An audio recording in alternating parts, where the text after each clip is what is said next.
नमस्कार मित्रों, स्वागत है आप सभी का एनसीईआरटी डिजिटल क्लासरूम में। मैं आपका अपना मित्र बात करते हैं अपन माध्यमिक शिक्षा बोर्ड द्वारा आयोजित जो परीक्षा 2025 है उसी पर आधारित अपन कृषि विज्ञान का मॉडल पेपर लेके आए हैं। तो एक बार अपन इसके बारे में चर्चा करते हैं, क्या इसके अंदर क्वेश्चंस पैटर्न है, किस तरह के क्वेश्चंस आने वाले हैं और किस तरीके से क्या इसका सारा सिस्टम है वो अपन देख लेते हैं। आओ देखिए, शुरुआत करते हैं। सबसे पहले ये आप लोगों को पता ही है, एक तरीके से 3.25 घंटे का पेपर है। 56 नंबर का ये एक तरीके से पेपर होगा, है ना। 3 घंटे 15 मिनट की अवधि के दौरान आपको ये करना है। बाकी ये सारे इंस्ट्रक्शन है जो अपन ने पिछले पेपर में भी देखे थे, आपको इनको एक बार रीड कर लेना है। सीधे अपन क्वेश्चनों की बात कर रहे। देखिए यहाँ पर सबसे पहले अपने पास मल्टीपल चॉइस क्वेश्चन है, इसकी अपन बात करेंगे। देखो क्या है, दिए गए बहुचयनात्मक प्रश्नों के सही उत्तर उत्तर पुस्तिका में लिखने हैं। ठीक है, तो यहाँ पर आपको ऑब्जेक्टिव क्वेश्चंस है, इनके आंसर जो है अपनी उत्तर पुस्तिका में यहाँ पर देना है। देखो प्रजनक बीज का जो प्रजनक बीज जो होता है इस पर किस रंग का टैग होता है ये आप लोगों को यहाँ पर बताना है। देखिए क्या नीले रंग का होता है, क्या भूरे रंग का होता है, क्या सुनहरा पीला होता है, क्या एक तरीके से यहाँ पर अपन बात करें सफेद रंग का होता है। जल्दी से आपको इसका आंसर जैसे अपने को देना है। ठीक है, तो देखो प्रजनक यहाँ पर सबसे पहले नीले रंग की बात कर रखी है, तो नीले रंग का जो होता है ये प्रमाणित बीज का होता है। किसका होता है ये याद रखना है बच्चों, एक तरीके से प्रमाणित बीज का जो है इसका आप लोग याद रखेंगे, प्रमाणित बीज। ठीक है, इसका प्रमाणित बीज जो है इसका याद रखना है। प्रमाणित बीज जो है इसका आपको याद रखना है किस तरह का इस पे टैग होता है, नीले रंग का। सफेद रंग की बात करें तो आपको पता है सफेद रंग का जो होता है आधार बीज। आधार बीज को अपन एक तरीके से क्या कहते हैं, मात्रक बीज भी कहते हैं। आप लोगों को याद रखना है आधार बीज। बुरा यहाँ पर किसी का नहीं होता है। सुनहरा पीला इसका बिल्कुल right answer. Golden yellow colour जो होता है इसका बिल्कुल राइट आंसर है। तो प्रजनक बीज जो होते हैं, बीज आपको पता है आपकी बुक में कौन कौन से दे रखे हैं, तो याद होना चाहिए। सबसे पहले आप लोगों को याद होना चाहिए न्यूक्लियस, मूल केंद्रक बीज दे रखा है। कौन सा दे रखा है, सबसे पहले आपको मूल केंद्रक बीज दे रखा है। कौन सा बीज दे रखा है, तो मूल केंद्रक बीज दे रखा है।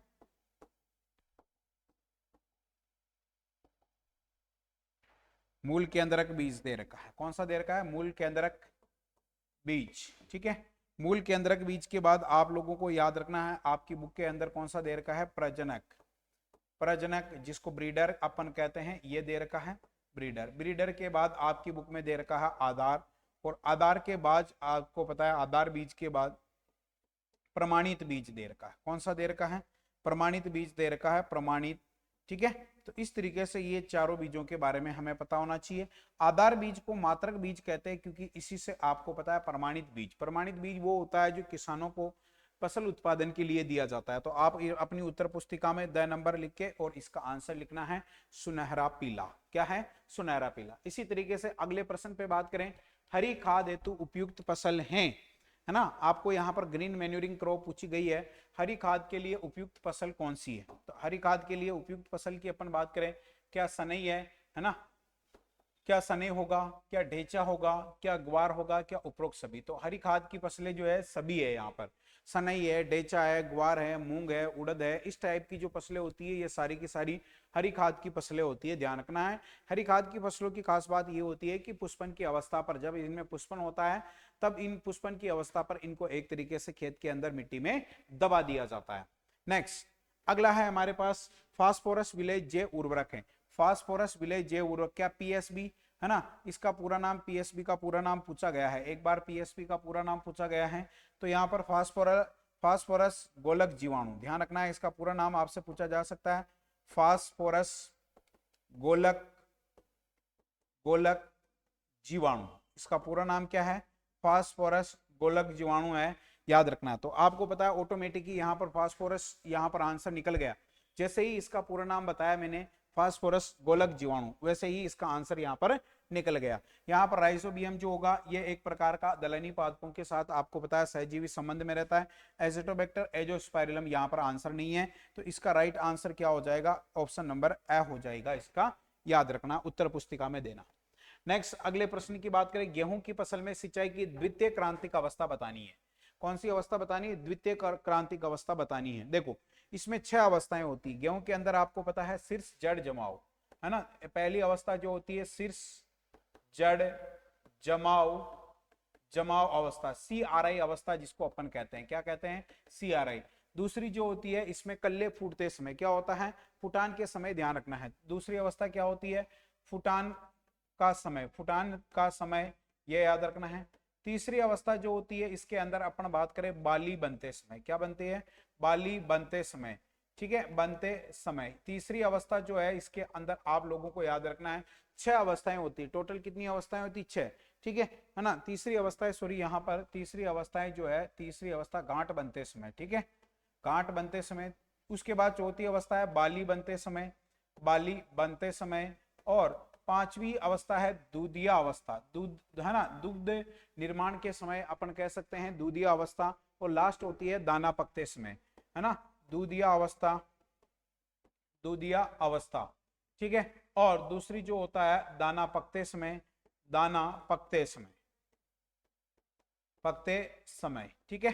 तो ये आप लोगों को याद रखना है, ये 6 की 6 अवस्थाएं हमें विशेष तौर से याद होनी चाहिए। अब यहाँ पर द्वितीय पूछी है तो कल्ले फूटते समय, देखो फुटान का समय लिख भी रखा है। CRI अवस्था ये प्रथम अवस्था है, शीर्ष जड़ अवस्था जो है ये प्रथम फर्स्ट सिंचाई अवस्था है, याद रखना है, फर्स्ट सिंचाई अवस्था है। और ये फर्स्ट सिंचाई अवस्था जो है वो 21 दिन बाद आती है। कब आती है, 21 दिन बाद, आप लोगों को याद रखना है, बुआई के 21 दिन बाद आती है। तो इसका राइट आंसर क्या हो जाएगा, द ऑप्शन इसका राइट हो जाएगा। उसके बाद है राजस्थान के कृषि जलवायु ने फर्स्ट ए शुष्क पश्चिमी मैदानी क्षेत्रों में वार्षिक वर्षा की मात्रा बताइए। वार्षिक वर्षा पश्चिमी से, देखो आपको पता है फर्स्ट ए जो है यहाँ पर आपको पता है एक तरीके से पश्चिमी राजस्थान की बात कर रहा है। तो यहाँ पर वार्षिक वर्षा जो होगी 100 से 300 सेंटीमीटर की होगी। कितनी होगी, 100 से 300 सेंटीमीटर, सॉरी mm, है ना, मिलीमीटर जो है यहाँ पर बारिश होगी। तो इसका राइट आंसर ब ऑप्शन जो है आप लोगों को याद रखना है और उत्तर पुस्तिका में लिखना है। चने में प्रोटीन की मात्रा, है ना, आपसे चने में प्रोटीन की मात्रा पूछी गई है। तो क्या यहाँ पर 11% होगी, क्या यहाँ पर 13%, क्या 12%, क्या 21%। तो इसका एग्जैक्ट आंसर जो होगा चने में प्रोटीन की मात्रा जो है वो आपको याद रखना है 21%, है ना।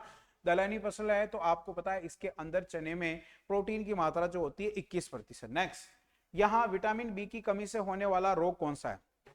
देखो पेलेग्रा रोग जो होता है ये तो विटामिन B3 की कमी से होता है। किससे होता है, विटामिन B3 जो होता है इसकी कमी से होता है। रतौंधी रोग जो होता है ये विटामिन, ध्यान रखना है, विटामिन ए की कमी से होता है। आपसे कभी भी क्वेश्चन किसी भी तरीके से पूछा जा सकता है तो मैं पूरा बता रहा हूं, है ना। स्कर्वी रोग जो होता है ये विटामिन सी की कमी से होता है। कौन सा विटामिन बच्चों, विटामिन सी की कमी से होता है। बेरी बेरी जो होता है ये विटामिन B1, कौन सा, विटामिन B1 जो है इसकी कमी से होता है, ठीक है। तो विटामिन बी, और आपसे पूछा गया है विटामिन बी की कमी से कौन सा रोग होगा, बेरी बेरी। इस तरीके से आप इसमें आंसर कर सकते हो और अपनी उत्तर पुस्तिका में आंसर भी दे सकते हो। नेक्स्ट, गेंगा रोग किसकी कमी से, गेंगा रोग होता है कैल्शियम की कमी से। देखो कैल्शियम की कमी से आपको पता है दुग्ध जवर, वसा की कमी से नहीं होगा, प्रोटीन की कमी से नहीं होगा। प्रोटीन की कमी से पूछा जाए, प्रोटीन की कमी से 2 रोग होते हैं मेरस्मस, कौन सा होता है, मेरस्मस होता है। और एक होता है क्वासी और कोर, कौन सा होता है, क्वासी और कोर जो रोग होता है वो आप लोगों को याद रखना है, दोनों प्रोटीन की कमी से होता है। आयोडीन की कमी से आपको पता है गेंगा, गलकंड, गले का फूलना, ये सारे रोग जो है आपको पता है आयोडीन की कमी से होता है। किसकी कमी से होता है, आयोडीन की। बड़े आकार के फल वृक्ष लगाने हेतु गड्ढे का उपयुक्त आकार, देखो यहां पर आपको पता है ये तो मध्यम आकार के फल वृक्ष, मध्यम आकार के फल वृक्ष, ध्यान रखना है, मध्यम आकार के फल वृक्ष। तो मध्यम आकार के फल वृक्षों के लिए गड्ढे का आकार क्या होगा, 75 इंटू 75 इंटू 75 सेंटीमीटर। बड़े आकार के फल वृक्ष जो है इनका याद रखना है, बड़े आकार के फल वृक्षों का 100 सेंटीमीटर होगा। कितना होगा, 100 सेंटीमीटर। और 50 50 50 जो होगा ये छोटे आकार के फल वृक्ष, कौन से होंगे, छोटे आकार के फल वृक्ष, है ना। छोटे आकार के फल वृक्ष जो है इनके लिए गड्ढों का आकार यदि आपसे पूछा जाए तो छोटे आकार के फल वृक्ष जो है 50 50 50, मध्यम आकार के 75 75 75 और बड़े आकार के 100 वाले हैं, याद रखना है। नेक्स्ट, एगल मार्मिलोस किसका नाम है, देखो एगल मार्मिलोस किसका वानस्पतिक नाम है। देखो बेर जो होता है, बेर का नाम तो आपको याद रखना है बच्चों, जीजीपस, बेर का नाम जो है मैंने, है ना, जिजिपस मॉरिसियाना, आपको किसी का भी नाम पूछा जा सकता है, इसलिए यहाँ दिए गए का तो मैं सभी का बता देता हूँ, जिजिपस मॉरिसियाना याद रखना है।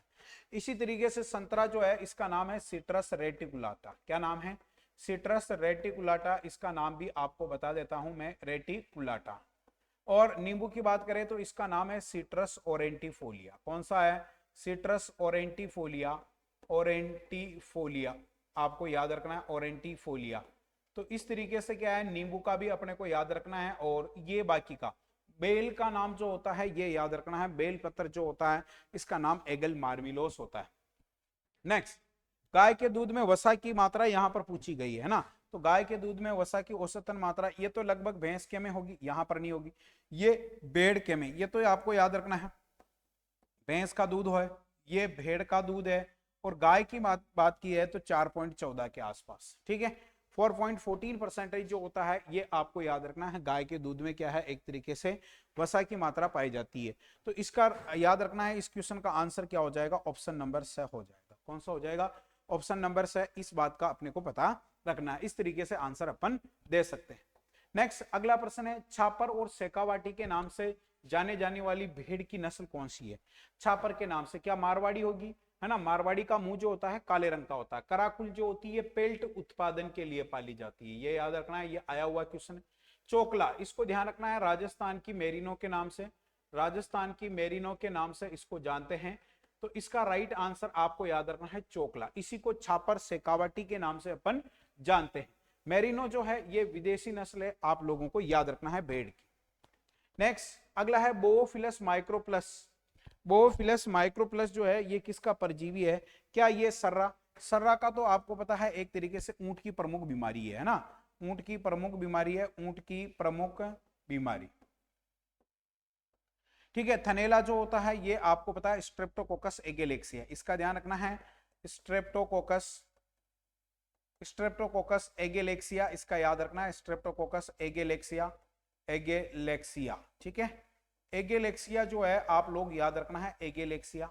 टिक फीवर, एंथ्रेक्स का नाम जो होता है इसका पैथोजन बेसिलस, बेसिलस एंथ्रेसिस, ध्यान रखना है, बेसिलस एंथ्रेसिस याद रखना है, एंथ्रेसिस। तो इसका राइट आंसर जो हो जाएगा हमारे पास टिक फीवर। कौन सा हो जाएगा? टिक फीवर, बोओफिलस याद रखना है, माइक्रोप्लस, ठीक है। इसी तरीके से अगला प्रश्न की तरफ चलते हैं। भारत में प्रथम फल परिरक्षण उद्योगशाला, है ना, भारत में प्रथम फल परिरक्षण उद्योगशाला क्या मुंबई में, क्या हैदराबाद में, क्या चेन्नई में, कोलकाता में? तो भारत में प्रथम फल परिरक्षण उद्योगशाला 1920 में मुंबई में स्थापित की गई है, 1920 में याद रखना है। मध में आने के पश्चात मादा पशु को गर्भित कराने का सर्वोत्तम समय कौन सा होता है? 12 से 18 घंटे, 20 से 24 घंटे, 5 से 9 घंटे और 1 से 3 घंटे, है ना। मध में आने के बाद मादा पशु को कब एक तरीके से अपने को गर्भित करवाना चाहिए, ये आपको याद रखना है। तो यहाँ पर 12 से 18 घंटे के मध्य कब है? 12 से 18 घंटे के मध्य अपन यहाँ पर एक तरीके से पशु जो है इनको अपन गर्भित करवा सकते हैं। तो ठीक है, इसका ए ऑप्शन है और आपको इसका आंसर उत्तर पुस्तिका में देना है। इसी तरीके से आगे बात करते हैं, गाय की भारवाही नस्ल है नहीं है? गाय की भारवाही नस्ल, देखो सबसे पहले अपन बात करें यहाँ पर एक तरीके से साहिवाल, ये आपको पता है सबसे अधिक दूध, है ना, सबसे दुधारू नस्ल है ये एक तरीके से साहिवाल जो होती है ये दुधारू नस्ल होती है। और आपको ये भी याद रखना है एक तरीके से सबसे मीठा दूध भी इसी का है, ठीक है। गिर जो है आपको पता है गिर गुजरात की नस्ल है, इसमें आपको पता है एक तरीके से माथा उभरा हुआ होता है, कान लंबे पत्तों की तरह लटकते हुए होते हैं। राइट आंसर इसमें नागौरी। नागौरी आपको पता है राजस्थान की सर्वश्रेष्ठ, ध्यान रखना है, राजस्थान की सर्वश्रेष्ठ, राजस्थान की सर्वश्रेष्ठ भारवाही नस्ल है ना। तो राजस्थान की सर्वश्रेष्ठ भारवाही नस्ल जो है वो आपको याद रखना है, भारवाही नस्ल कौन सी है? नागौरी, ठीक है। राजस्थान की सर्वश्रेष्ठ भारवाही नस्ल। थारपारकर एक द्विप्रयोजनीय नस्ल है, पश्चिमी राजस्थान के अंदर पाई जाती है, प्रयोजनीय नस्ल। थारपारकर क्या है? द्विप्रयोजनीय नस्ल। उसके बाद ये यहाँ पर प्रजनक बीज के ऊपर किस प्रकार का टैग लगा होता है? तो प्रजनक बीज पर आपको पता है सुनहरा पीला रंग का इस पे टैग होता है, याद रखना है इस तरीके से। हरी खाद हेतु उपरोक्त सभी यहाँ पर याद रखना है, ठीक है। यह है। अब है रिजके के बीजों का राइजोबियम मेलिलोटी। रिजके का बीज जो होता है इसको याद रखना है, राइजोबियम मेलिलोटाई जो प्रजाति है इसके लिए काम में है। और ट्राइफोलाई प्रजाति यदि पूछा जाए, जैसे आपसे कभी पूछ लिया जाए राइजोबियम, ध्यान रखना है राइजोबियम ट्राइफोलाई, तो राइजोबियम ट्राइफोलाई जो होती है वो आपको याद रखना है किसके लिए काम में ली जाती है, बरसीम के लिए, है ना। ट्राइफोलियम अलेक्जेंड्रम जो इसका नाम होता है बरसीम, बरसीम के लिए आप लोग विशेष तौर से याद रखेंगे। इसके लिए कौन सी प्रजाति काम में ली जाएगी, तो याद रखना है ट्राइफोल, ठीक है। ये अपने पहला खाली स्थान हो गया, यहां पर बात करते हैं। नेक्स्ट अगला हमारे पास प्रश्न है, देखिएगा हमारे देश में कुल शुद्ध कृषि का लगभग 58% सेक्टर जो होता है वो किस पर आधारित है, बारिश पर आधारित है, ये याद रखना है। विटामिन B1 का नाम जो है वो याद रखना है थायमीन, कौन सा है, थायमीन। और आपको पता है इस थायमीन की कमी से ही एक तरीके से कौन सा रोग होता है, बेरी बेरी, कौन सा होता है, बेरी बेरी रोग होता है, याद रखना है। काजू इसका अच्छा स्रोत होता है, काजू जो है इसका अच्छा स्रोत होता है। तो विटामिन बी का रासायनिक नाम क्या हो गया, थायमीन, आपको याद रखना है। नेक्स्ट अगले प्रश्न की तरफ चलते हैं। अगला क्वेश्चन है, राजस्थान में मई जून के महीने में अधिक तापमान के कारण चलने वाली गर्म हवाओं को लू कहते हैं, क्या कहते हैं, लू। तो यहां पर आपको इसका आंसर पता होना चाहिए। राजस्थान में मई जून के महीने में चलने वाली एक तरीके से बात करें अपन गर्म हवाओं को लू कहते हैं। देखो आपको पता है कभी कभार आपसे पाला की पूछ ले, तो पाला एक तरीके से ध्यान रखना है ठंडी हवाएं होती है ना। और ये आप लोगों को याद रखना है एक तरीके से दिसंबर जनवरी के महीने में, कब चलता है ये, दिसंबर जनवरी के महीने। और इसका खाली स्थान में आपसे पूछा जा सकता है कितना परसेंट H2SO4 काम में लेते हैं। इसके कंट्रोल के लिए ये खाली स्थान में क्वेश्चन बन सकता है। तो 0.1% H2SO4 जो है वो पाले से बचाव के लिए अपन लेते हैं, ये याद रखना है। बेर का कुल जो होता है वो आपको पता है, बेर का कुल जो होता है वो रेहमनेसी होता है, रेहमनेसी इसका कुल होता है, रेहमनेसी कुल इसका ध्यान रखना है, ठीक है। और सुनो बेर जो होता है एक तरीके से इसका नाम याद रखना है, जीजीपस, जीजीपस मोरिसियाना इसका नाम है, आप लोग याद रखना है। और इसका यदि आपसे कभी उत्पत्ति स्थान ये वगैरह पूछा जाए तो ये याद रखना है। इसका ओरिजिन भी कभी पूछ लिया जाए मान लो, तो इसका ओरिजिन जो होता है इंडो चाइना, आपकी 12वीं की किताब में क्या दे रखा है, इंडो चाइना इसका उत्पत्ति स्थान है। मैंने आपको सभी फलों के साइंटिफिक नेम बता रखे हैं, आप लोगों को याद रखना है बेटा। अगला प्रश्न है, फलों की डिब्बाबंदी में सेल्सियस तापक्रम पर संसाधित किया जाता है। फलों की डिब्बाबंदी, देखो फलों की डिब्बाबंदी के लिए फलों को 100 डिग्री सेंटीग्रेड टेम्परेचर पर आपको पता है संसाधित किया जाता है। ये तो फलों की बात हो रही है, लेकिन कभी आपसे सब्जियों की भी पूछ ले तो आप लोगों को याद रखना है यहां पर विशेष तौर से सब्जियों की बात करें, सब्जियां जो होती है इनके लिए विशेष तौर से आपको पता है टेम्परेचर कितना होता है, 115 से 121 डिग्री सेंटीग्रेड होता है। और फल की जो बात करें, फल जो होता है इसके लिए अपन बात करें 100 डिग्री सेंटीग्रेड होता है, कितना होता है 100। टमाटर जो होता है वो एक्सेप्शन होता है, टमाटर जो है अम्लीय प्रकृति का होता है, इसका भी 100 होता है, ठीक है। ये विशेष तौर से ध्यान रखना है। जैविक गोमूत्र का प्रयोग कृषि में जैविक प्रकार के कीटनाशी, है ना, तो आपको याद रखना है बायोलॉजिकल जैविक प्रकार के कीटनाशी। यहां पर तो गोमूत्र का प्रयोग कृषि में किस प्रकार के कीटनाशक के रूप में किया जाता है, तो जैविक प्रकार के कीटनाशी, है ना। तो जैविक प्रकार के कीटनाशी जो है गोमूत्र से यहां पर बनते हैं। अगला प्रश्न है, राष्ट्रीय डेयरी अनुसंधान संस्थान नेशनल डेयरी रिसर्च इंस्टीट्यूट की बात हो रही है, तो यहां पर याद रखना है national dairy research institute Karnal Haryana में स्थित है। कहां पर स्थित है, करनाल, है ना। आपको याद होना चाहिए ऐसे ही नेशनल डेयरी डेवलपमेंट बोर्ड आनंद गुजरात, ये तो आपको बार बार बता ही रहा हूं मैं, ये 2-4 क्वेश्चन ध्यान रखना है, बार बार एग्जाम में पूछे जा रहे हैं, आनंद गुजरात के अंदर याद रखना है। पशु माता रोग सभी प्रकार के जुगाली करने वाले जानवरों में होते हैं, है ना। जो आपको पता है जुगाली करते हैं तो उसके अंदर एक तरीके से पशु प्लेग जो होता है, रिंडर पेस्ट जो होता है, विषाणु जनित रोग है ना। ये कौन सा है, तो याद रखना है ये विषाणु जनित रोग है। और ये किस प्रकार के, सभी प्रकार के जो जुगाली करने वाले पशु होते हैं ना बच्चों, उनके अंदर ये रोग देखा गया है। नेक्स्ट, डेयरी सेक्टर में आत्मनिर्भर होने के लिए क्रांति का, है ना, डेयरी सेक्टर में कौन सी क्रांति, एक की तो क्रांति आई थी, याद रखना है श्वेत क्रांति, ध्यान रखना है कौन सी क्रांति आई थी, श्वेत क्रांति, आपको याद रखना है व्हाइट रिवॉल्यूशन, है ना, व्हाइट, ठीक है। और इसके साथ साथ आप ऑपरेशन फ्लड की भी जानकारी ले लेना थोड़ी, ऑपरेशन फ्लड ये भी आपको याद रखना है, आपसे कभी पूछ लिया जाए ऑपरेशन फ्लड तो आप लोग याद रखना है ये भी दूध उत्पादन से संबंधित है, ऑपरेशन फ्लड। और ऑपरेशन फ्लड के आपको याद रखना है, इसके सारे स्टेप वगैरह आप लोग अच्छे से पढ़ के जाना है। ये भी आपको पता है दुग्ध उत्पादन, ठीक है, दुग्ध उत्पादन जो है आप लोग याद रख सकते हो। तो ऑपरेशन फ्लड के बारे में आप लोग पढ़ के जाए, क्योंकि अपन पशुपालन की बात करें तो पशुपालन के चारों चैप्टर है, उसमें से 2 चैप्टर बड़े हैं, पशु रोग और पशुओं की नस्लें। बाकी 2 चैप्टर तो बिल्कुल आधे आधे घंटे में आप पढ़ लोगे, है ना। तो इसका मतलब यह है कि पशुपालन में एक तरीके से मैटर तो कम है, लेकिन एक तरीके से देखा जाए तो नंबर बहुत ज्यादा, 18 नंबर की यूनिट है।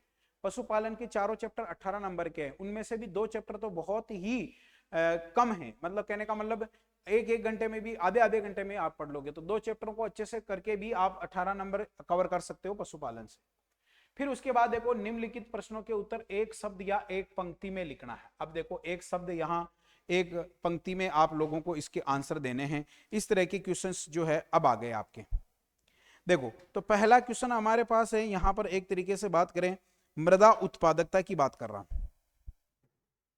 ठीक है।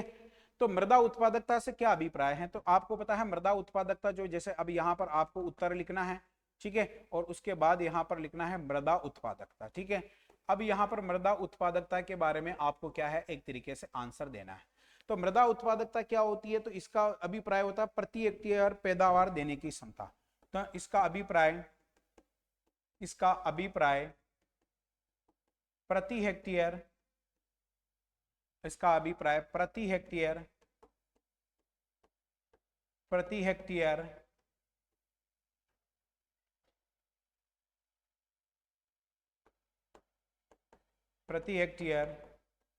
पैदावार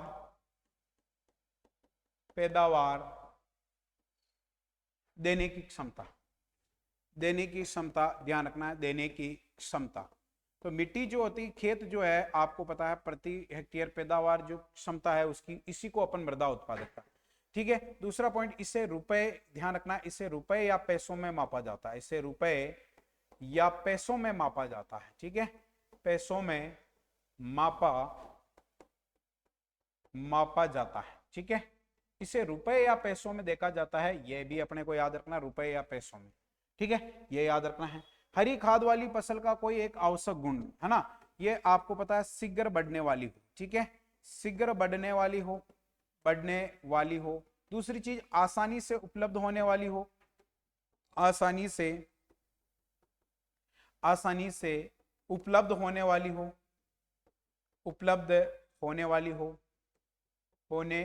हो। दूसरी, कम पानी में अच्छे से वृद्धि कर सके, कम पानी की आवश्यकता। ये इस तरीके से आपको याद रखना है।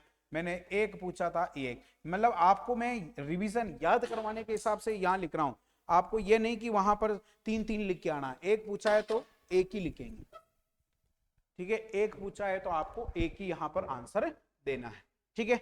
इसी तरीके से अगला प्रश्न की तरफ चलते हैं। शुष्क कृषि का कोई एक सिद्धांत, है ना, ड्राई फार्मिंग की अपन बात कर रहे हैं, इसके क्या है सिद्धांत आपसे पूछा गया है।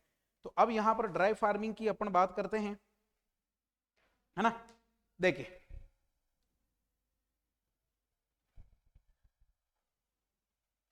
सबसे पहले यहां पर बात करें शुष्क कृषि। शुष्क कृषि आपको पता है एक तरीके से यहां पर पानी की क्या है, इसमें प्रॉब्लम रहती है। तो यहां पर सबसे बड़ी बात ही क्या है, एक तरीके से नमी संरक्षण का सिद्धांत, है ना, नमी संरक्षण का सिद्धांत। इसका उत्तर लिखना है यहां पर इस तरीके से, और फिर इसका आंसर देना है नमी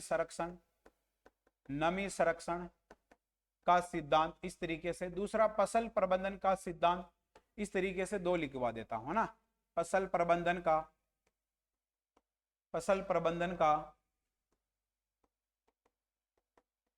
का सिद्धांत, ठीक है। तो इस तरीके से आप क्या है इनके आंसर दे सकते हो, याद रखना है। अंगूर की फसल में संदाई की कोई एक विधि लिखिए। अब अंगूर की फसल थी, मैं तो चारों लिख देता हूं, लेकिन आपको एक लिखनी है। जैसे इसके अंदर आपको पता है शीर्ष विधि थी, आपको चारों नहीं लिखनी है ना, शीर्ष विधि है ना, कोई सी भी एक याद आ जाए वो लिख लेना, शीर्ष विधि है। इसी तरीके से जैसे इसमें टेलीफोन विधि है, टेलीफोन विधि याद रखना है। इसी तरीके से इसके अंदर निपिन विधि है, निपिन विधि। और अपन बात करें इसके अंदर सबसे इंपॉर्टेंट विधि जो है पंडाल परगोला आर्बोर, एक है ना पंडाल सबसे इंपॉर्टेंट तुम्हारे रिवीजन के लिए लिखवा रहा हूं, है ना। आपको तो एक ही लिखनी है, आर्बोर या इसको परगोला, है ना, या इसको बोवर सिस्टम भी कहते हैं, बोवर, ठीक है। तो ये आप लोगों को याद रखना है। इस तरीके से क्या है, आप ट्रेनिंग की विधियों को यहां पर लिख सकते हो, आपको याद रखना, ठीक है। इस तरीके से एक शब्द में आंसर दे सकते हो। नेक्स्ट अगला प्रश्न है आपके पास। अगला प्रश्न है, जैसे देखिए यहां पर किसी एक फल परिरक्षक पदार्थ का नाम लिखो। अब फल परिरक्षक, है ना, फल परिरक्षक में जैसे आपने देखा होगा, अपन बात करें जैसे यहां पर सोडियम बेंजोएट, है ना, सोडियम बेंजोएट है ना, सोडियम बेंजोएट, ठीक है। सोडियम बेंजोएट जो है, इसका प्रयोग आपको याद रखना है रंगीन फलों के परिरक्षण के लिए। किसके लिए किया जाता है, रंगीन फलों का परिरक्षण, ठीक है, ये याद रखना। इसी तरीके से एक हमारे पास होता है पोटेशियम मेटाबाइसल्फेट, इसकी भी बात कर लेते हैं। जैसे यहां पर आपने ये तो डाल ही दिया उत्तर, है ना। इस तरीके से पोटेशियम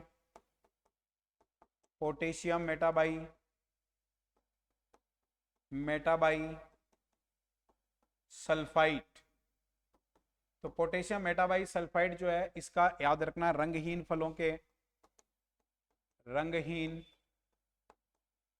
फलों का परिरक्षण। आ गई बात समझ में। इस तरीके से आप लोग इनके आंसर दे सकते हैं, ठीक है। मालपुरा नस्ल की कोई एक, है ना, मालपुरा, ये आपको पता है CSWRI, अविकानगर, मालपुरा से विकसित की गई है। अविकानगर याद रखना है, अविकानगर मालपुरा से विकसित की गई है, याद रखना है। मांस के लिए, ऊन के लिए इनका पालन होता है, ये आप लोगों को याद रखना है, ठीक है। अगला प्रश्न है, जैसे यहाँ पर खुरपका मुंह पका रोग का लक्षण, खुरपका मुंह पका, FMD रोग। FMD रोग जो होता है, एक विषाणु जनित रोग होता है। कौन सा होता है, विषाणु जनित रोग होता है, विषाणु जनित रोग, ठीक है।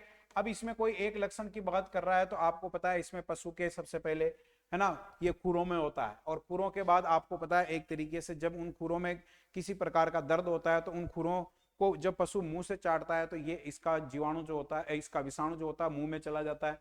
तो इस तरीके से आपको पता है इसके मुंह में छाले हो जाना, पैरों में छाले हो जाना लक्षण है ना। तो जैसे एक लक्षण की बात करें, मुंह एवं पैरों में छालों का होना, ठीक है। तो इसके मुंह या पैरों में क्या है, एक तरीके से छाले होने लगते हैं, ये याद रखना है। खाज एवं खुजली का एक उपचार लिखिएगा। तो खाज एवं खुजली जो है, इसके लिए आप लोगों को इसमें इंजेक्शन ओवरमेक्टिन होता है, सल्फर पाउडर होता है, जैसे इसमें इंजेक्शन लगा सकते हैं, इंजेक्शन ओवरमेक्टिन, ठीक है, ओवरमेक्टिन, सल्फर पाउडर याद रखना है। इसमें अपन बात करें, सल्फर पाउडर भी काम में ले सकते हैं, सल्फर पाउडर, ठीक है, ये आप लोग याद रखना है, खाज खुजली, ठीक है ना। हिमैक्स मलहम ये भी लगा सकते हैं। तो इस तरीके से एक एक शब्द में आंसर दे सकते हैं। फिर है आपके पास अंगूर की फसल में संदाई की कोई एक विधि लिखे। अभी वो पहले या हो सकता है क्वेश्चन आ गया वो वापिस। तो इसमें संदाई की एक विधि जो है, आपको याद रखना है, पंडाल लिख लेना है। कौन सी, पंडाल विधि आप लोग याद रख सकते हैं। पंडाल विधि के अंदर खुरपका मुंह पका रोग का एक लक्षण अभी बताया था, इसका अंदर ये कुछ कारणों की वजह से हो सकता है ये क्वेश्चन आ गया हो, ठीक है। उत्तम बीज के कोई 3 गुण लिखे। अब उत्तम बीज जो है, आप लोग इसके कई सारे गुण आपकी बुक में दे रखे हैं, है ना। तो उत्तम बीज जो है, इसके गुण आप लोगों को पता होना चाहिए, ठीक है। तो उत्तम बीज के कोई 3 गुण लिखने हैं। जैसे अब यहां पर आपने डाल दिया आंसर, उत्तर लिख दिया है। अब इसमें ध्यान रखना है भौतिक रूप से शुद्ध होना चाहिए। तो इसका जैसे एक गुण हो गया भौतिक शुद्धता। इसमें आपको पता है भौतिक शुद्धता का मतलब होता है, इसमें किसी प्रकार के कटे फटे या एक तरीके से अपन बात करें कंकड़ पत्थर युक्त मिश्रित बीज इसके अंदर नहीं होने चाहिए, याद रखना है। इसी तरीके से आनुवांशिक शुद्धता, ये भी इसका लक्षण है, आनुवांशिक शुद्धता, है ना, जेनेटिक प्यूरिटी, आनुवांशिक शुद्धता। तो ये भी उत्तम, ये भी आपको याद रखना है। रोग मुक्तता, रोग से मुक्त होना चाहिए, है ना, रोग मुक्त होना चाहिए। उच्च अंकुरण क्षमता, ठीक है, अंकुरण क्षमता। नमी की मात्रा, पर्याप्त नमी होनी चाहिए, नमी की मात्रा, ये सारी के सारे आप लोग याद रखना है। इनके क्या है, इनके गुण हैं, इनके बारे में थोड़ा थोड़ा एक एक दो दो लाइन अपन देख सकते हैं। इसके बाद देखो अगला प्रश्न है, अगला प्रश्न अपने पास 50 शब्दों वालों में, भारत में जैविक खेती की प्रचुर संभावनाओं के कोई 3 बिंदु। अब भारत में प्रचुर जैविक खेती जो है, जैविक खेती मैंने आपको बताया था रसायन मुक्त जो खेती होती है ना, इसको अपन एक तरीके से जैविक खेती। अब इसकी संभावना की क्या है, जैसे यहां पर अपन बात करें संभावना के क्या क्या कारण है, तो उत्तर अपन डालेंगे सबसे पहले यहां पर अपन है ना एक एक कारण देखें। सबसे पहले संसाधनों की उपलब्धता, हमारे पास संसाधन है ना, पशुधन पर्याप्त मात्रा में है, तो संसाधनों की उपलब्धता, ऐसे आंसर लिख सकते हैं, ये पहला। ठीक है, दूसरा कारण क्या है, दूसरा कारण ध्यान रखना है प्रति इकाई सेक्टर में पेस्टिसाइड और उर्वरकों की कम मात्रा का उपयोग। दूसरा कारण है प्रति इकाई सेक्टर में, प्रति इकाई सेक्टर में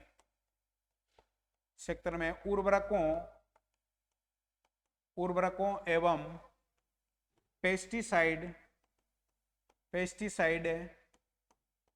की कम मात्रा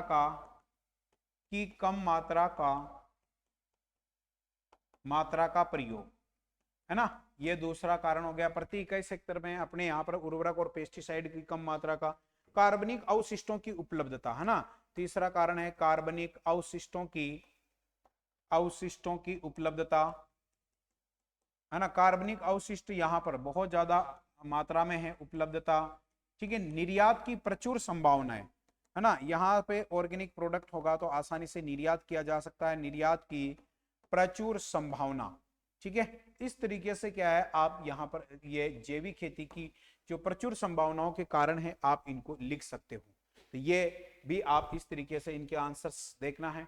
सिंचाई के कोई 3 उद्देश्य लिखने हैं, है ना। अब सिंचाई के यहाँ पर क्या है 3 उद्देश्य आप लोगों को आना चाहिए। ठीक है, हमने अच्छे से पढ़ा है सिंचाई के कौन कौन से उद्देश्य हैं, है ना। तो देखो सिंचाई के कोई 3 उद्देश्य, जैसे आपको पता है पौध वृद्धि के लिए मृदा में पर्याप्त नमी का होना याद रखना है। ठीक है, तो देखो सिंचाई के 3 उद्देश्य, पहला उद्देश्य आंसर लिख दोगे यहां पर उत्तर, है ना, तो पौध वृद्धि के लिए वृद्धि हेतु मृदा में पर्याप्त नमी का होना, यह है फसलों को पाले से बचाना, है ना, फसल को पाले से बचाना, फसल को पाले से बचाना। ठीक है, कर्षण क्रियाओं में आसानी, कर्षण क्रियाओं हेतु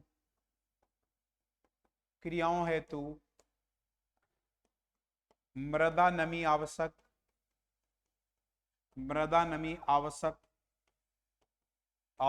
ठीक है, तो इस तरीके से आप देख सकते हो यहां पर है कि नहीं है, मृदा में स्थित लवणों के निष्कालन ध्यान रखना है, मृदा में, ये भी लिख सकते हो मृदा में स्थित लवणों के निष्कालन हेतु। ठीक है, तो ये अपने को विशेष तौर से ध्यान रखना है, ये सिंचाई के 3 उद्देश्य 4 उद्देश्य अपन ने यहाँ पर लिखे हैं, इस तरीके से आंसर देना है। जीबी ग्राफ्टिंग का नामांकित चित्र बनाइए, है ना, जीबी ग्राफ्टिंग, है ना, जीबी ग्राफ्टिंग, इसमें मूल वृंत और सांकुर शाखा जो होती है उसके अंदर जीव के आकार का, है ना, इस तरीके से अपन बात कर सकते हैं। इस तरीके से इसमें कट लगा के अपन सिंपल डायग्राम देख रहे हैं ना, तो इस तरीके से क्या है यहाँ पर अपन इसको कह सकते हैं सांकुर शाखा है। ठीक है, जीव जैसा सांकुर शाखा, और ये अपने पास मूल व्रंत अंगूर वगैरह इनके अंदर विशेष तौर से ये की जाती है। सिंपल डायग्राम जो है अपन इसमें देख रहे हैं, तो इस तरीके से आप लोगों को याद होना चाहिए। नेक्स्ट, फलो उद्यान की आयताकार विधि का नामांकित चित्र बनाकर आयताकार विधि के बारे में बात कर रहा है। ठीक है, आयताकार विधि के अंदर आप लोगों को पता है इसमें क्या होता है, एक तरीके से इसके अंदर ध्यान रखना है R इंटू आर जो है वो P इंटू पी की तुलना में क्या है ज्यादा हो जाता है। इसमें आपको याद रखना है एक तरीके से कर्षण क्रियाओं में थोड़ी परेशानी रहती है, कर्षण क्रियाओं में ध्यान रखना है, कर्षण क्रियाओं में परेशानी आती है, ये याद रखना है परेशानी। और आपको पता है इसके अंदर जैसे सिंपल डायग्राम की बात करें तो इस तरीके से अपन ये तो P बता सकते हैं, ये R, तो सीधी सी बात है ये वाली R की दूरी जो है इसके अंदर क्या हो जाएगी, ज्यादा हो जाएगी। तो ये आप इसके अंदर नामांकित चित्र बना के इसके अंदर लिख सकते हो। फलो उद्यान में गर्म हवाओं से बचाव के लिए, अब गर्म हवाएं जो है इनसे बचाव के लिए आपसे पूछा गया है। ठीक है, तो गर्म हवाएं, जैसे अपन बात करें गर्म हवाएं हमारे पास क्या होती है, लू होती है। तो इससे बचाव के लिए हमें क्या क्या करना चाहिए, देखो, है ना, पर्याप्त मात्रा में। देखो सबसे पहले बचाव, यहां पर आंसर आपको ऐसे डाल देना है। पहला आप लिख सकते हो एक तरीके से वायुरोधी वृक्ष, क्या लिख सकते हो, वायुरोधी वृक्ष, वृक्ष लगाने चाहिए, लगाने चाहिए। तो वायुरोधी वृक्ष लगाने चाहिए। और आपको याद रखना है गर्म हवाएं पश्चिम दिशा से आती है, तो वायुरोधी वृक्ष भी किस दिशा में लगाने चाहिए, पश्चिम दिशा में लगाने चाहिए। ठीक है, समय समय पर सिंचाई करनी चाहिए। सिंचाई जो होता है, सिंचाई समय पर करें, है ना, सिंचाई समय पर करनी चाहिए, करनी चाहिए, ये भी याद रखना चाहिए। ठीक है, तीसरी चीज आपको पता है इसमें अपन बात कर सकते हैं, और पुराने फल वृक्षों के तनों पर, पुराने फल वृक्षों के तनों पर सफेद चूने का लेप करना चाहिए, लेप करना चाहिए। ठीक है, तो ये इस तरीके से क्या है, अपने को यहां पर अपन ये तीन उपाय लिख सकते हैं। इसी तरीके से अगला प्रश्न है, सिरोही नस्ल का उत्पत्ति स्थान, वितरण और यहाँ पर उपयोगिता, है ना। सिरोही डिस्ट्रिक्ट है, राजस्थान में सर्वाधिक मात्रा में पाई जाने वाली नस्ल है। इसकी पीठ में हल्का जोल या डिप्रेशन पाया जाता है। इस तरीके से अपन क्या है, इनके आंसर्स दे सकते हैं।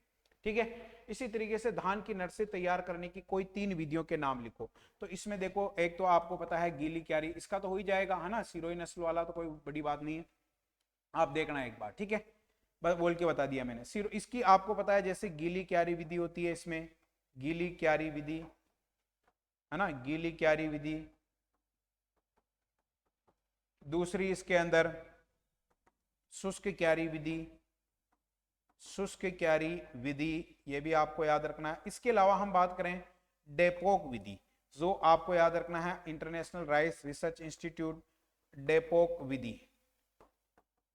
ठीक है, international rice research institute, Manila Philippines से विकसित की गई। International rice research institute Philippines जो है, मनीला फिलीपींस से विकसित की गई है ना।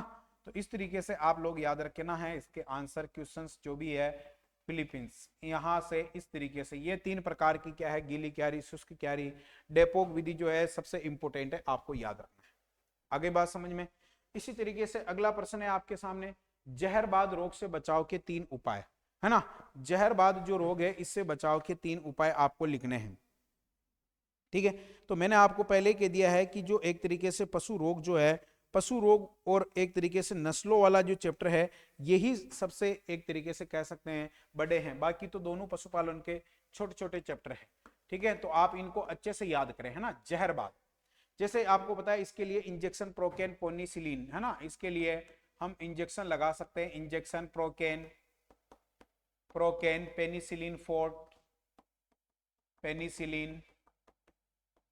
फोर्ट का इस्तेमाल कर सकते हैं, ये याद रखना है, फोर्ट का प्रयोग कर सकते हैं जहरबाद रोग से बचाव के लिए, याद रखना है। इसके अलावा सूजन को कम करने के लिए प्रेडिसिनलोन, है ना, सूजन वगैरह जो है, सूजन को कम करने के लिए, सूजन को कम करना, ठीक है, कम करने के लिए आप लोगों को याद रखना है कौन से इंजेक्शन है। तो याद रखना है एक तरीके से डेक्सोना ये लगा सकते हैं। इसके अलावा यहां पर एक इंजेक्शन और है जो आप लोगों को विशेष तौर से याद होना चाहिए, प्रेडिनिसिलोन, है ना, प्रेडिनिसोलोन।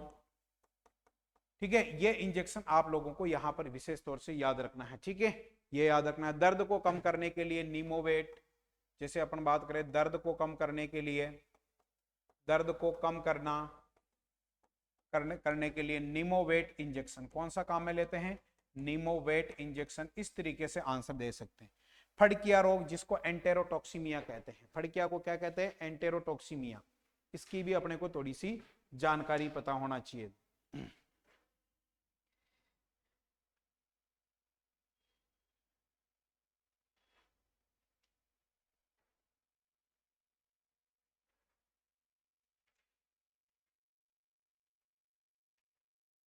चलो देखिए क्या बोल रहा है, फड़किया रोग के 3 आपको याद रखना है। फड़किया रोग जो होता है एक तरीके से क्लोस्ट्रीडियम परफिंजेंस से होता है, क्लोस्ट्रीडियम परफिंजेंस से होता है। इसके लिए आपको पता है क्या क्या कर सकते हैं, जैसे इसके लिए अपन इंजेक्शन की बात करें तो इंजेक्शन इसके लिए डेक्सोना लगा सकते हैं ना, डेक्सोना इंजेक्शन। इंजेक्शन की बात करें तो डेक्सोना इंजेक्शन इसके लिए अपन इस्तेमाल कर सकते हैं, याद रखना है 3 ml अंतत्वचे याद रखना है।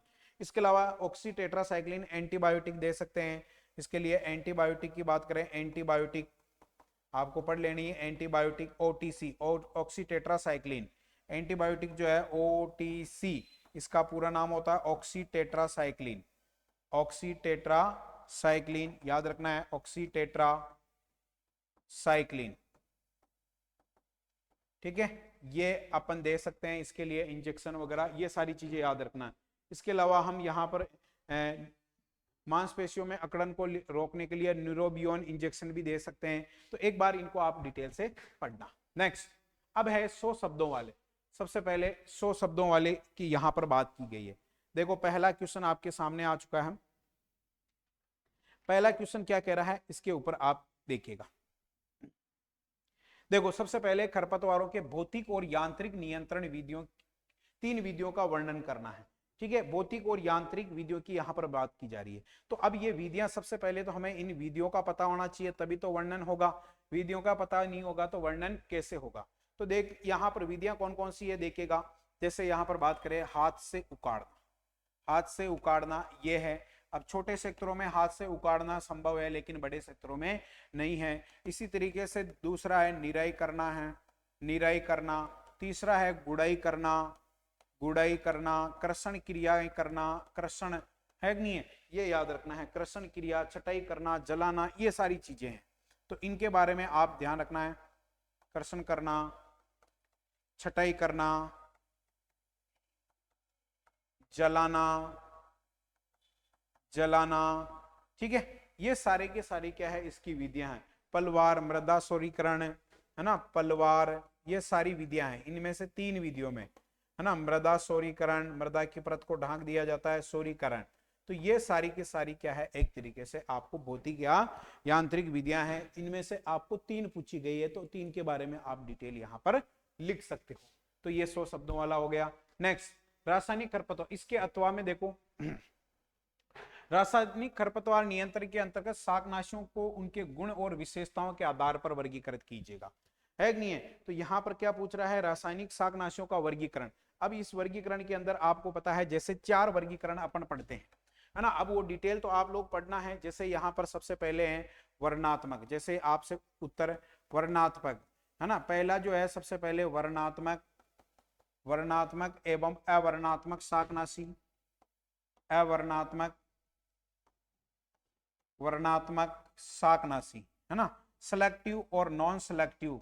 ठीक है, आपको पता है एक तो वर्णात्मक का मतलब है कि फसल और खरपतवार में से फसल का चयन कर लेगा और खरपतवार को मार देगा। अवर्णात्मक में क्या होता है, फसल और खरपतवार दोनों को क्या है नष्ट कर सकते हैं। जैसे वर्णात्मक में अपन बात करें 2,4-D आता है, अवर्णात्मक में डाइक्वाट, पैराक्वाट, ग्लाइफोसेट, इस तरीके से आते हैं, याद रखना है। इसी तरीके से दूसरा होता है मृदा सक्रिय, मृदा सक्रिय। ठीक है, मृदा सक्रिय है ना। और दूसरा जो होता है पत्र सक्रिय, याद रखना, पत्र सक्रिय, पत्र सक्रिय शाकनाशी। ठीक है, अब यहां पर ध्यान रखना है ना। पत्र सक्रिय जो है ना, मृदा सक्रिय का मतलब है आपको पता है जो सूखी मिट्टी होती है उसके अंदर यहां पर शाकनाशियों का प्रयोग किया जाता है। जैसे मृदा सक्रिय में atrazine, alachlor, pendimethalin, fluchloralin, atrazine, alachlor, pendimethalin, alachlor, ये इस टाइप के आपको याद रखना है। और पत्र सक्रिय जो होता है पेड़ पौधों की, वनस्पति जो होती है इनकी पत्तियों पर, जैसे आपको पता है आइसोप्रोट्यूरोन है, 2,4-D है, सल्फोसल्फ्यूरान है, इस तरीके से आपको याद रखना है। ठीक है, तीसरा जो होता है स्थानांतरित और आपको पता है संपर्क शाकनाशी, है ना। तो तीसरा वर्गीकरण कौन सा है अपने पास, संपर्क एवं स्थानांतरित शाकनाशी, स्थानांतरित, स्थानांतरित शाकनाशी। ठीक है, स्थानांतरित शाकनाशी। अब देखो नाम से पता चल रहा है संपर्क में क्या होता है, पौधे का जो भाग शाकनाशियों के संपर्क में आएगा उसी को वो खत्म करेंगे। जैसे अपन बात करें यहाँ पर पेराकार्ड द्वाइकार्ड होता है। स्थानांतरित जो होता है पूरे पादप शरीर में फैलकर उस पूरे पादप शरीर को खत्म कर देता है। ठीक है, ये याद रखना है। उसके बाद नंबर 5 है मृदा जीवाणुनाशक और मृदा धूमक शाकनाशी। मृदा जीवाणुनाशक एवं मृदा धूमक शाकनाशी। ठीक है, शाकनाशी।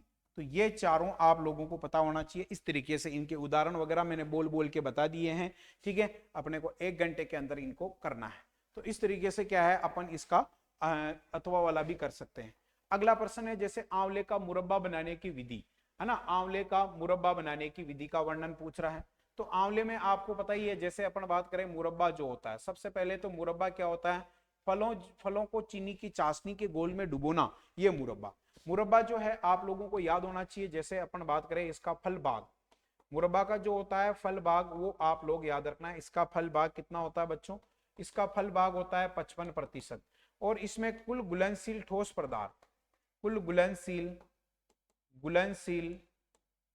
ठोस पदार्थ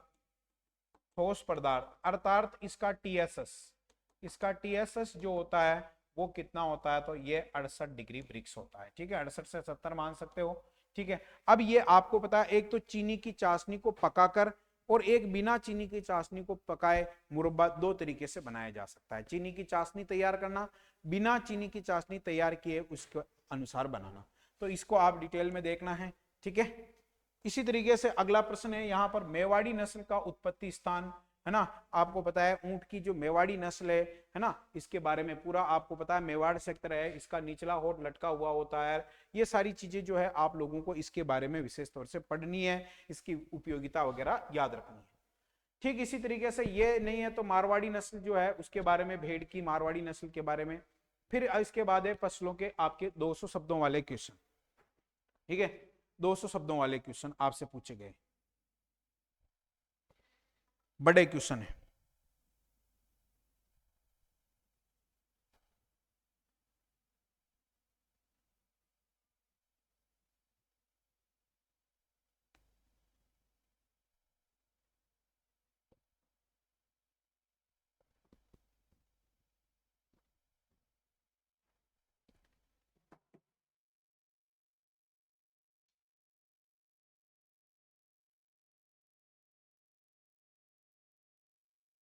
देखिए यहाँ पर, जैसे यहाँ पर मक्का की वैज्ञानिक खेती का वर्णन निम्नलिखित है। जैसे मृदा और खेत की तैयारी, और मृदा तो आपको बताया रखी है, बलुई दोमट मिट्टी होनी चाहिए, उसमें प्रॉपर जल निकास की व्यवस्था होनी चाहिए, है कि नहीं है। ये सारी बातें आपको याद रखनी है। खेत की तैयारी आपको पता है, खेत की तैयारी कैसे क्या, मिट्टी पलटने वाले हल से अपने को क्या है, खेत की हकाई जुताई करके एक तरीके से पाटा लगाकर समतल कर लेना चाहिए, इस तरीके से। बीज दर और बीजोपचार, अब जैसे यहाँ पर बीज दर जो है अपने को यहाँ पर याद रखनी है। जैसे संकर किस्मों की यहाँ पर बीज दर की बात करें तो संकर किस्में जो है, इनकी संकर किस्मों की बीज दर 20 से 25 किलोग्राम, संकर किस्में जो होती है वो 20 से 25 किलोग्राम, याद रखना है 20 से 25 किलोग्राम। ठीक है, इसी तरीके से 2 लिख लेना। संकुल किस्में जो होती है, संकुल किस्में जो है, संकुल किस्में की 18 से 20 किलोग्राम, ये याद रखना है 18 से 20 केजी। ठीक है, इसके अलावा आप लोग यहाँ पर बीजो उपचार विशेष तौर से यहाँ पर देखना है। बीजो उपचार के लिए आप लोग यहाँ पर 3 ग्राम कार्बेंडाजिम या 6 से 10 ग्राम ट्राइकोडर्मा का इस्तेमाल कर सकते हो। ठीक है, इसकी 4 उन्नतशील किस्में, कई सारी किस्में हैं इसकी, है ना, आपको याद होना चाहिए। जैसे डेक्कन 103 है, गंगा 11 है, माही धवल है, माही कंचन है, इस तरीके से इसकी किस्में। पादप संरक्षण में इसके रोग और वगैरह आप कीट वगैरह इसमें देख सकते हो। तो इस तरीके से क्या है, अपन मक्का के बारे में कर सकते हैं। ठीक इसी तरीके से यदि मान लो ये नहीं आता है तो आपको चने की वैज्ञानिक खेती, जैसे मृदा और खेत की तैयारी, इसके अंदर भी आपको बीज दर, बीजोपचार, 4 उन्नतशील किस्में और पादप संरक्षण। ठीक है, तो इस तरीके से ये 4 पॉइंट आपको दिए जाएंगे जो आप लोगों को पता होना चाहिए, इनके बारे में सारे आंसर्स। फिर इसी तरीके से आपको पता है एक फल वाले से भी आएंगे, तो है ना, जैसे आंवले की वैज्ञानिक खेती का वर्णन। सबसे पहले भूमि और जलवायु की यहाँ पर बात की है, तो भूमि की अपन यहाँ पर बात कर सकते हैं, जैसे भूमि कैसी होती है, तो यहाँ पर बलुई दोमट मिट्टी होनी चाहिए। और आपको पता है आंवला जो होता है एक तरीके से पाले को सहन नहीं कर सकता है, इसका लवणीय सारीय भूमि में इसकी खेती कर सकते हैं, याद रखना है। ठीक है, जलवायु आपको बताई दी। 4 उन्नतशील किस्में, जैसे अपन बात करें यहाँ पर बनारसी होता है, नरेंद्र आंवला 9 होता है, चकैया होता है, फ्रांसिस होता है कि नहीं है, ये सारी की सारी, आनंद, भवानी सागर, लक्ष्मी 52। पौधे लगाने की विधि आपको पता है, आंवला जो होता है 8 × 8 मीटर स्क्वायर की दूरी पे लगाया जाता है, ये याद रखना है। बड़े आकार का फल वृक्ष है तो गड्ढों का आकार इसके लिए ज्यादा रहेगा। कीट, और जैसे इसका कीट छाल भक्षक कीड़ा होता है, रोग जो होता है आंवला रस्ट होता है, इनके बारे में हमारे को एक बार देख लेना है इनके बारे। ठीक है, इस तरीके से आंसर दे सकते हैं। फिर इसके बाद देखो यहाँ पर इसके अथवा में, जैसे बेर, बेर के बारे में भूमि और जलवायु, तो आपको पता है इसके लिए जलवायु शुष्क जलवायु का पौधा है। बेर मृदा की लवणीयता सारीयता को सहन कर सकता है। मिट्टी इसके लिए वही अपन बात करें बलुई दोमट मिट्टी जरूरी होती है। 4 उन्नतशील किस्मों में जैसे अपन बात करें यहाँ पर गोला है, उमरान है, सेब है कि नहीं है, सेब है। इसके अलावा अपन बात करें इलायची है, कोई सी भी 4 किस्में अपन यहाँ पर लिख सकते हैं। ठीक है, पौधे लगाने की विधि इसको भी आपको याद है, 8 × 8 मीटर स्क्वायर की दूरी पे लगाया जाता है। ठीक है, कीट और रोग, इसमें आपको पता है बेर की फल मक्खी लगती है, बेर का पाउडरी मिल्ड्यू लगता है। इस तरीके से क्या है अपन इसके आंसर्स दे सकते हैं। तो इस तरीके से क्या है अपने ये मॉडल पेपर जो है, इस तरीके के क्वेश्चंस आएंगे आप लोगों को याद। ये पूरे 3.25 घंटे में करना है, मैंने तो यहाँ 1 घंटे में इसको किया है, मेन चीजें आपको बताइए। तो विद्यार्थियों इस तरीके से क्या है आपकी क्वेश्चन पैटर्न रहने वाला है एग्जाम में। सारी तरीके से कितने ऑब्जेक्टिव आएंगे, कितने खाली स्थान आएंगे, इनके ऊपर अपन ने विशेष तौर से क्या है चर्चाएं की है। ठीक है ना, तो आप लोग भी क्या है अपनी तैयारी जो है निरंतर कर रहे हो, उसी के आधार पर आप ये मॉडल पेपर जो है इनका भी अभ्यास करना है, ताकि आपको पता चले किस तरह के क्वेश्चंस होते हैं, किस तरह से उनका अपने को आंसर्स वगैरह वहां पर कॉपी के अंदर लिखना है। साफ सुथरा लिखना है कॉपी के अंदर व्यवस्थित लिखना है, अच्छा लिखना है ना, अपने जिससे नंबर जो है वो ज्यादा से ज्यादा आने के यहाँ पर चांस रहे। ठीक है मित्रों, मिलते हैं अगली क्लास में, तब तक के लिए धन्यवाद।